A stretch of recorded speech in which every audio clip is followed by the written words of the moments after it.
людям нужно прислушиваться к своим животным. Такой совет могут дать многие опытные владельцы собак и кошек, которые не понаслышке знают, что питомцы своим поведением могут говорить человеку о чем-то важном. Так произошло с молодым мужчиной по имени Джордж Миллер, который доверился интуиции своего пса и спас невинную жизнь. Джордж не имел семьи и жил один в большом городе, вдали от родных и близких. Ему часто бывало одиноко, а потому он решил завести себе мохнатого друга-пса, которого он назвал Кросби. Пес имел легкий и веселый характер, а потому с удовольствием играл с Джорджем и стал ему постоянным спутником. Больше 8 лет он прожил у Миллера и успел сдружиться с соседскими животными, котом и собакой. Они часто гуляли и играли вместе, но неожиданно все оборвалось. Один за другим ушли из жизни соседские кот и пес, а Кросби стал грустить по своим друзьям. Однажды Миллер вернулся домой и застал собаку, смотрящей на стену. Пес не отрывал взгляда,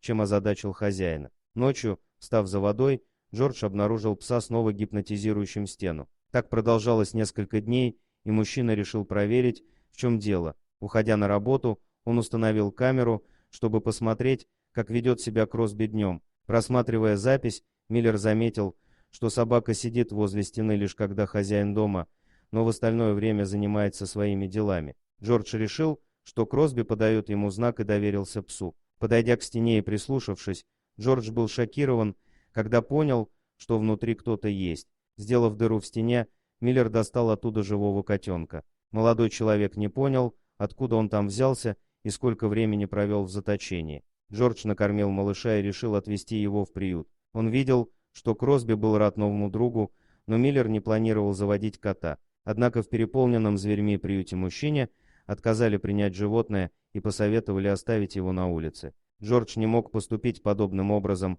а потому забрал котика себе, дав ему забавное имя Рэй-Рэй, что можно перевести как лучик. Когда мужчина и кот вернулись домой, то радости Кросби не было предела, и Джордж Миллер понял, что его верный друг перестал грустить. Кстати, мы уже писали об интересной истории, как собака спасла котят и стала им мамой.